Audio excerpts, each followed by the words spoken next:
dog.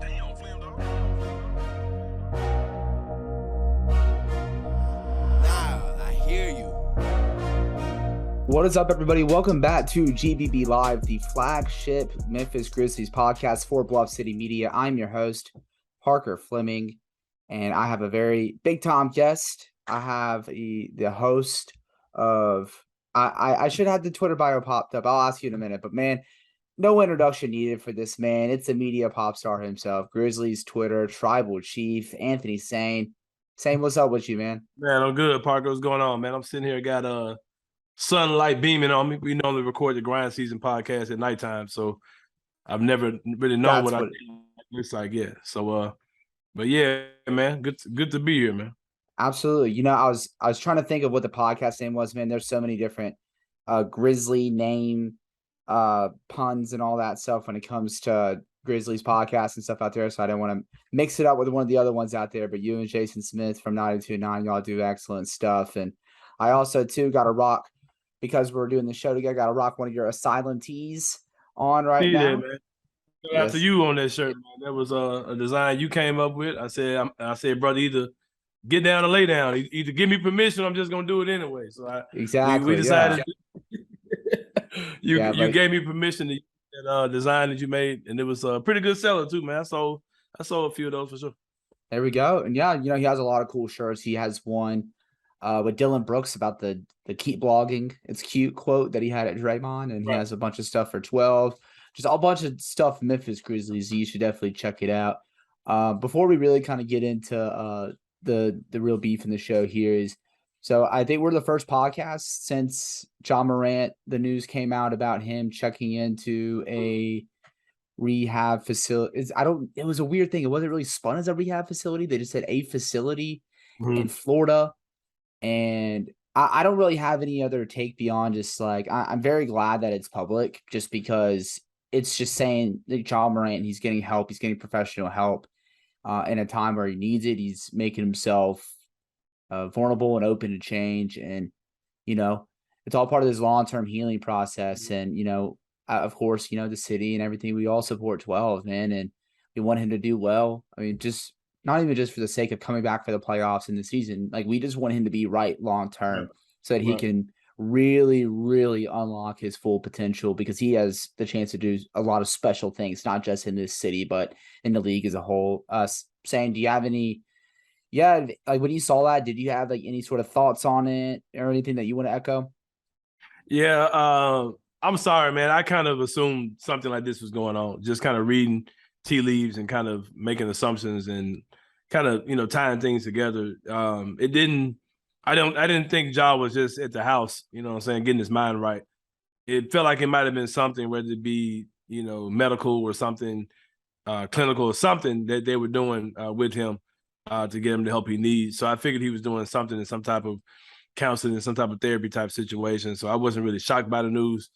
But yeah, it's good to see that he's doing something official. I think that's something that'll be good for him. I think that's something that will look good to the league as far as his reputation is concerned, as far as any future rulings on him or whatever. Good to see that the Grizzlies are being proactive, and good to see that Ja's taking care of his own business, man, doing what he needs to do to be the best version of himself. So I'm excited about it. I'm ready to see him back. I'm not gonna act like I don't want to see him back at all. But I'm glad he's doing what he needs to do to come back and be the best version of himself. Yeah. You know, like you said, you know, the Grizzlies being proactive with that. I just love that there's, you know, just accountability on all fronts, you know, because at the end of the day, they're trying to establish something special, and that takes everybody buying in. And the fact that, you know, they're proactive with this, and also too, they're working with Ja on his mental health is something that, I mean, he said it in an interview in like 2021 with Taylor Rooks, you know, like he was too focused on taking care of everyone else that he wasn't taking care of himself. And you kind of like look back and you're like, wow, like I wish we would have, you know, like thought more with this. I don't know, but like, you know, it's just not just that, man. Not just that, like you said, he definitely has that pressure of being, you know, the head of the table, pun intended, for his family or whatever. But man, there's also a lot of things about Ja that we kind of laughed at, and we thought, oh man, that's funny, oh man, that's cool, or oh man, Ja been in Memphis too long, and all these type of things. Well, we should have been like, maybe Ja doesn't have as much control over this or that particular situation as we assumed that he did. You know, just kind of looking back in hindsight. And I'm not really trying to insinuate anything one way or another. I'm Yeah. sure there are a lot of things you might be trying to connect. And I'll be honest, I've connected those things. There are certain things that I feel like this particular counseling, these therapy sessions could be, for or whatever. But there's been so many things with Ja that we've, that have gone viral, or we've just kind of made kind of his thing, or we've joked about, that may not have been really that funny when it comes down to something he could really be dealing with. But I just hope he gets the help he needs, man, because the city loves him. The children in the city love him. All across the world love him. He's a beloved player in the league. Just hope he can get, but I just hope he puts these type of things behind him. The things we saw, the incidents where they're constantly coming out of the woodworks now. Hope those things stay in the past, where they belong. Absolutely. And I mean, he's really become a phenomenon in the city, around the globe. I mean, Nike put together a legit pop-up shop for him and his shoe release. A real rollout. Yeah. That was immaculate. It made me want to hop on a ticket to Utah right then and there to go see what that was all about. They dropped the scratch, the teal version joints early. His shoes aren't supposed to come out until what, April or something like that? Yeah. Next. Yeah, they dropped that scratch one early, probably because of the demand. So yeah, man, Ja's a big deal, man, and he's a guy that the NBA and several companies, I'm sure, realize his marketing power, and you see a company like Nike, they're staying with him. They probably feel like this is something he can figure out, and the fact that he's admitting that he has a problem and things he needs to take care of, I think those things are all going to benefit him, man. But like you said, he's a megastar in the NBA. He's one of those guys that I remember as a Grizzlies fan, the resentment I would feel when Allen Iverson came in the building or Kobe Bryant came in the building, and the way that these guys could turn a home game into a road game. You know what I mean? LeBron James. These guys, those guys, we get upset now as Grizzly fans when Warrior fans come and they're cheering for Steph, and you kind of hear, Warrior fans amongst the crowd, and you see Grizzlies fans getting upset. I remember when those games were road games for us, man. We were outnumbered by other teams. You know what I mean? So, yeah. And what the point I'm trying to make is, Josh one of those guys who does that to other arenas. You know what I mean? He's getting cheers on road games, and you're seeing a mob of kids with Ja Morant jerseys on, trying to get an autograph after the game. I remember seeing that in Atlanta, and it blew my mind to see a Grizzlies player that was getting that type of attention. So he's that big, man, and I think that he understands the gravity of what's going on, and I think he's going to take care of what he needs to take care of, and get back on the court, man, and in no rush, but in the time that he thinks he needs to stop the toxic behavior, man, the destructive behavior he's been displaying, for probably the last year. He's had a hell of a run since last summer, and I hope, and not in a good way, you know what I mean? So yeah. Hope that he, gets those things figured out. Absolutely. I do want to, transition to some on-court sucks. All the whole team, even though, like I said earlier, that it's all accountability there. They're all fighting for him, and they're all gonna just keep running the ship until he feels like he's ready to come back. They're in constant communication with him every single day, texting him, getting some support. Ja's giving support back. And two players I really wanted to touch on here with you, Sain, is Desmond Bane and Jaren Jackson Jr., the other cornerstones for this team, because I think this is a very big pivotal moment for them, not just on the court, but off the court as well, finding their voices as leaders, handling go-to responsibilities. On the court, I want to talk about Desmond Bane first. There's a double-edged sword for me that the one end of the sword is kind of nitpicking, but I'll get to that in a minute. But Desmond Bane, he's had 20 or more points in 4 of his last 5 games. He's averaging a career high 21 points. He's also bumped his assist average from 2.8 to 4.1 assists per game. And over the past 5 games, he's averaging 6.4 assists. What have you seen from this run here lately from Desmond Bane? How have you seen him kind of grow into this role where, if Ja Morant's not on the floor, they have a guy they can go to on the perimeter in Desmond Bane? It's a really good situation to be in. Not the fact that you're without Ja Morant, but to have a guy in Desmond Bane who, like you said, if you think about it in the totality of Memphis Grizzlies history, we haven't seen many guys who've averaged 20 points per game, period. I mean, we're talking Right. about, you're talking about when Pau Gasol was here, Mike Conley, Marc Gasol, Zach Randolph. A lot of those guys had seasons where they weren't averaging 20 points a game. And to see Dez being able to score like that is great, man. His three-point shot is coming around. He's had games where he hadn't hit threes at all here recently, but he's finding other ways to be productive, to get to the basket, mid-range jump shots, getting fouled, making free throws, assists. You know, he's finding other ways to score, man, and or to put points on the board. And he's really been playing very well. He's still growing as a defender. He's just getting that experience, and that he's got things going on with his foot. You know that he's going to need surgery probably in the season, but he's pushing through those things and he's finding a way to adjust. And like I said, I've been the biggest advocate for just getting rid of the whole backup point guard thing and just giving those things to Desmond Bane. And I think he's kind of showing you that he's able to do those type of things. He can be that lead guard on a team if John Morant's not available. But it's refreshing to see, man, that you've got a guy who's your second option, second, third option offensively, who's that good in situations when Ja isn't able to go. And I'm sure playing against Dallas probably helped him the last couple of games. You know, he has legit draft day beef against those guys, but he's playing very well over the last few games for sure. Oh yeah, man. I've just loved Desmond Bane's growth as a player. I think last year it kind of hit a little bit different because it was like, yo, this guy that was like kind of like just a spot up shooter, doing a little bit of stuff on the ball. Now it's like more on the ball. And now it's like way more on the ball. I mean, I was doing some research for an insider piece I wrote last week on Bluff City Media about how the Grizzlies need to spice up their late game offense. And Desmond Bane he's grown so much as a pick and roll ball handler. I mean, he's scoring 0.9 points per possession as a pick and roll ball handler, which is in the top 10% in the league. And then last year was like 0.79, which was in the 20th percentile in the league among guards. I mean, the fact that you now have two guys that can create in the pick and roll, and also too, like, teams are going to respect Desmond Bane's three-pointer, so they want to run him off the line. But it's like, right now he's stopping and popping in the mid-range, or when your teams are closing in on him on the drive, trying to get in to help defense, he's hitting the weak side corner for open threes. Like, he's just adding another layer to the Grizzlies offense that's kind of needed right now, not just with missing John Morant or Steven Adams or Brandon Clark, but like half-court offense is kind of mid, and they need a little bit of extra juice to kind of spice it up. I mean, and Desmond Bane and his evolution as a almost 3-level scorer, that's a way to kind of beef it up a little bit, is having multiple guys who can attack at a high level in a variety of different ways.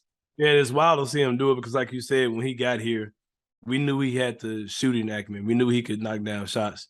But to see him be able to put the ball on the floor and, like you said, score from all 3 levels is – because his mid-range is crazy. His floater's coming around. He can get all the way to the basket. He's not really finishing above the rim, but he's finishing at the basket very well. And, yeah, man, it's definitely I'm not going to say a surprise because we've seen the progression, but it's definitely been great to see him, step up into this role. Because if you think about it, man, before the injury, he was looking even better than what he's looking now. He was averaging 25 points a game, had almost 40 against Brooklyn. You know what I mean? So, yeah, he's been a load, and it's good to see him step up. Since John's been away. Oh yeah, no, like the dude was averaging like 25, 5, and 5. Like that, those are like all NBA numbers. Like the Grizzlies, if Desmond Bane would have been healthy, they could have had 2 all NBA guys. Obviously, that doesn't happen in today's NBA just because 3 all-stars. I mean, you could have been looking at a situation where you got 3 all-stars under the age of 25 on one team. Nuts. So, yeah. That would have been nuts. I predict that to happen next year, man. I could see that very well happening where you got 3. I think we'll be a top 2 seed in the West again, and you could see 3 guys under age 25, in the All-Star game for one team. Yeah, I can totally see that, man. And I do want to ask you this because this is the other side of the sword that I'm at with Bane and his leap is, all this stuff is so cool. The fact that he's dropping dimes at a high volume for a shooting guard. And the fact that he's starting to get more to his mid-range. He's attacking the basket more and shooting better inside the arc.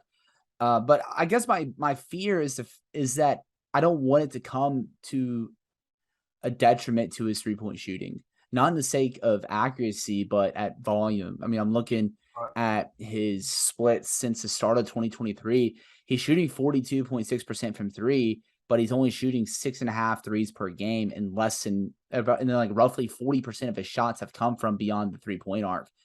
I mean, how I kind of see it is like when you have a shooter of his caliber, I mean, you can make an argument that outside the Splash Brothers in Golden State, Desmond Bane might be the best shooter in the world. And when you have a guy like that, I want him firing like 8 to 10 threes a game. Where do you kind of see on this? I mean, I'm like loving all this. Like, you know, you have great shooters shooting at a high volume. That's one thing I love about the modern NBA. It's the fact that they leverage that into just becoming potent offensive weapons. And I think that's still the next gear to Desmond Bane's game. Yeah, I would love to see him just be like a mega jumbo shooter where he's getting 8, 10, 12 3-point attempts off a game. If guys like Dylan Brooks can step in and have the balls to take 7, 8, 9, I definitely would be okay with a guy like that taking 8 to 12 threes, per game, especially when he's making 40+% of those. I don't know if it's anything with his foot where he, or just taking his confidence away, but he's just not taking them as much. At least it seems like he's not. But yeah, man, if he can get that 3-point stroke back, and I think that's something that when Ja gets back, he kind of makes him more of a spot up guy as well. I think that you'll see his numbers increase. And also too, whenever you get Steven Adams back, I don't know if it happens towards the end of the regular season, or if it happens in the postseason, his screening and his playmaking from the high post, and especially in dribble handoffs, that opens up so much spacing as well. But before I ask you anything about move on to Jaren, I do want to ask you one final question on Dez. You bring up the backup point guard situation and how he's been kind of thrusted in that role right now. What are your early returns on this Desmond Bane Luke Kennard pairing that Taylor Jenkins has rolled out without Tyus Jones? I kind of like it, man. Both of those guys can handle the ball a little bit. I think in today's NBA, the days of your point guard walking down with one finger in the air and distributing the ball to all the guys and making passes and being little Rajon Rondo, I think those days are over, man. I think your point guard has to be a guy that can score and at a high level. The days of the good old player coach point guard, that's a college basketball thing, man. Like you don't have to have a guy who's a dedicated full-time backup point guard. And I think both of those guys, Luke Kennard and Desmond Bane, have shown the ability. You just got to get the ball down court and get moving in your sets, man. You know what I'm saying? You do dribble penetration, catch guys coming off the screens, run pick and rolls. It's all, pretty simple basketball. I don't think it has to be a guy who's a full-time backup point guard, but I have liked those minutes of Bane and Kennard, two guys that can play off each other, two of the better shooters in the entire NBA. Like you talked about, if the Splash Brothers are 1 and 2 and Bane is 3, Luke Kennard is up there. You know what I mean? Yeah. You're top 5, man, for sure. So I think having two dynamic shooters like that on the court at one time, plus we're playing some weird big lineups right now where you might have like a Santi at the 4, Jaren at the 5. I'm sorry, Santi at the 3, Jaren at the 4, Tillman at the 5. They're playing lineups like that as well. It allows you to do that when you got two guys who can knock down shots like Kennard and Bane.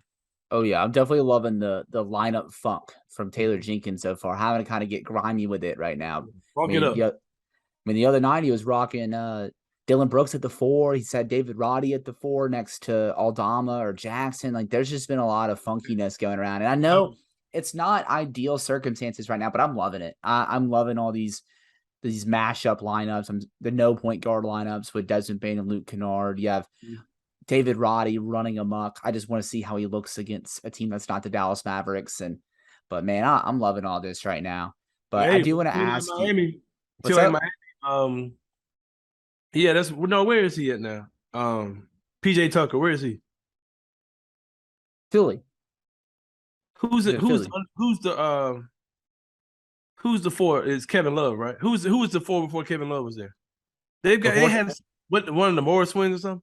So I know they had PJ Tucker, and then this year they've been running Caleb Martin at the 4. Yeah, okay, yeah, that's right. They're running Caleb Martin. Okay, well, never mind. He is an undersized 4, but he's more of a spot-up shooter than Roddy would be. I was trying to say, you go against PJ Tucker, that would be a real gauge to see, because that's who Roddy would be if he was an undersized 4. I forgot he went to Philly though. Yeah, never mind. But anyway, Yeah, no, I can see that. Yeah, for sure. I mean, honestly, I mean, I still love that matchup for Roddy with Miami Heat. I mean, you either have Caleb Martin, who like he has decent size, but he's built like a wing, and then you Right. have Kevin Love, who's ancient. So we'll see how that goes. But I do want to ask you about Jaren. Just what do you see is this right now, this time? I mean, not only for him, it's probably even a lot more. I'm not gonna say pressure because there's no pressure on him or anything. There's a lot more there's a lot of stuff kind of stacked against. Still, I don't know, but all right. Anyways, John Morant's out, best player of your team, head of the table, all that. But you're also missing Steven Adams and Brandon Clark, two guys that you've thrived next to over the Right. past 2 seasons. Just what have you seen thus far over the past couple games given the state of the Grizzlies from Jaren Jackson Jr.? What are some things you want to see from him going forward? He's been super aggressive offensively. Getting in his spots, getting the ball in the post, getting to the basket aggressively. Haven't been finishing super well. I think there's still something with Jaren that has to emerge. I think that we saw a defensive leap from him last year, where he was kind of, good to he was fair to good defensively. And then last year he took that leap that made him an all defensive level player. And then we saw just a mega leap this year to be an elite defender, a historical defender, in a sense, this season. I think that you'll see those things continue to happen. He took a small offensive leap this year, and I think next year you're going to see Jaren's offensive game go to another level. Once he gets stronger, once he gets better touch around the rim, once he can limit the offensive fouls and the worry about picking up those cheap fouls. Once he gets better touch around the basket, I think you'll see Jaren take another leap, and you're seeing signs of that now this Mm-hmm. season with the way he's playing, because he's doing things offensively that we've never seen him do. If he can add any type of mid-range game to his game, it would be extremely scary for Jaren. You know what I mean? He's so long, man, and his shot is a little unorthodox, so he doesn't really have a true. His shot is kind of hard to get off in traffic or in a mid-range situation. But if he can ever develop that kind of aspect to his game, I hope he gets with somebody over the summer, whether it's Rasheed Wallace or whoever, man, David Robinson, whoever, who could be a guy who could get with him and just help him take his mid-range, or Kevin Garnett, somebody, Yep. man. It's, he's got ties with KG. I just hope the Grizzlies get with somebody that can just help him take that mid-range game to another level. Because if he can add that to his game, Jaren's damn near unguardable, man. You know what I mean? And even if he can just give us just naturally continue to get stronger and more mature as his body matures, those kind of things can help him as well. But we're saying that he's getting battle tested this year. Like you said, Steven Adams is out. Brandon Clark is out. Jaren's really been thrown in the fire, and we're seeing him, either sink or swim, but he's swimming. He's swimming well. Got an all-star bid this year. Here lately without Ja, he's really rising to the challenge. You can see he's getting kind of stressed out and, a little frustrated with things because he's not getting a lot of foul calls on the offensive end. Mm-hmm. He's getting called, calls against him, whether offensive or defensive. So, but it's good to see Jaren go through this, man. And we've been playing good basketball here lately. We won 3 straight games. Jaren has had, good games in most of those. So those things are all, great pluses for him. Absolutely. I mean, I think, two things really kind of stand out with Jaren. One, I think this is maybe finally the season where people can kind of stop going at him about his rebounding. I mean, he's averaging 6.6 rebounds. Like, it's crazy. The fact that, like, you're not going to get a lot of rebounds when you're A, guarding out of the perimeter, or 2, you're on the same team as 2 really good rebounders, one of them being like a generational rebounder in Steven Adams. But also, too, like the thing I've really liked the most with Jaren, and it's something the Grizzlies, they need to start taking advantage of with him playing the 4. And I know, like, I'm someone that I would love Jaren to shoot more threes, but I just love how he's just now just saying, like, he's basically saying, like, F a set. I'm gonna get on this low block. I got a mismatch. I'm throwing the hand up. Feed me. I'm gonna go get a bucket in the post. And like you said, even though he's having problems with his touch in the post or on drives and stuff, just seeing Jaren have that recognition of, yo, I got a mismatch. This dude can't guard me. Right. Clear out. I'm getting on the block. Give me the ball, and I'm gonna go get us a bucket. I've loved that element of Jaren Jackson Jr.'s game that's become, I mean, especially more prevalent right now without Ja or Steve-O or BC. But I mean, it's really shined since the flip of the calendar year, in my opinion. Yeah, and it's been good to see, man. I'll tell anybody, Jaren's my favorite player on this team. He's my favorite player in the NBA. Favorite Grizz player in the NBA. Y'all know if push came to shove, Mm-hmm. Jason gets all the love from me. But he's one of my favorite players of the league. My favorite Grizzly, and I'm happy to see what he's doing, man. I'm excited to see his growth.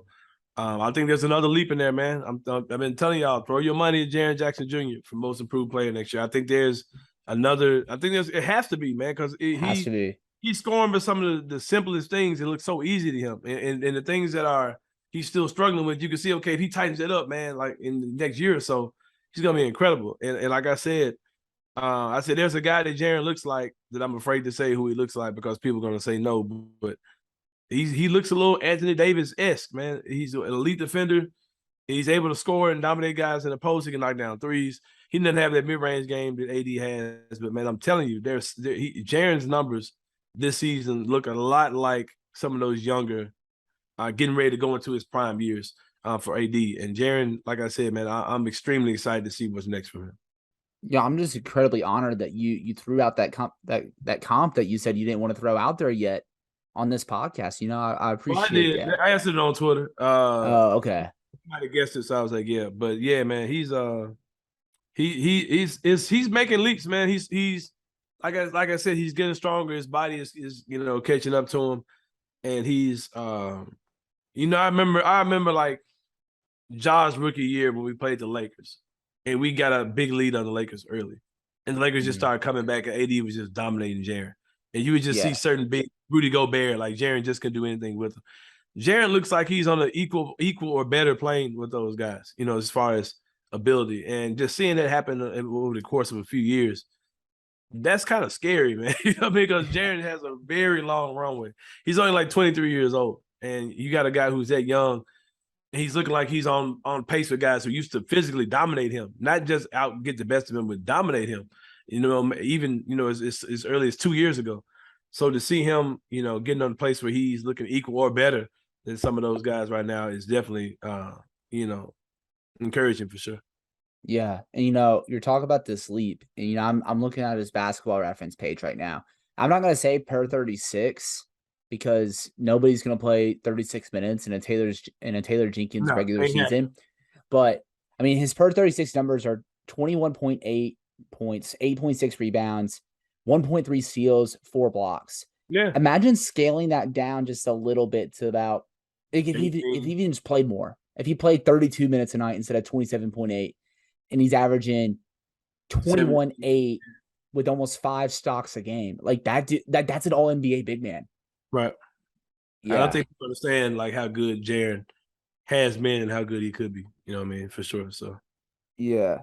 I want to ask you this, and I don't want this to come off base or kind of out of touch or anything, but everyone's kind of everyone's in the national media that doesn't really keep up with things with the Grizzlies. They're using this time to kind of throw this narrative out there about veterans and leadership and stuff like that with the Grizzlies.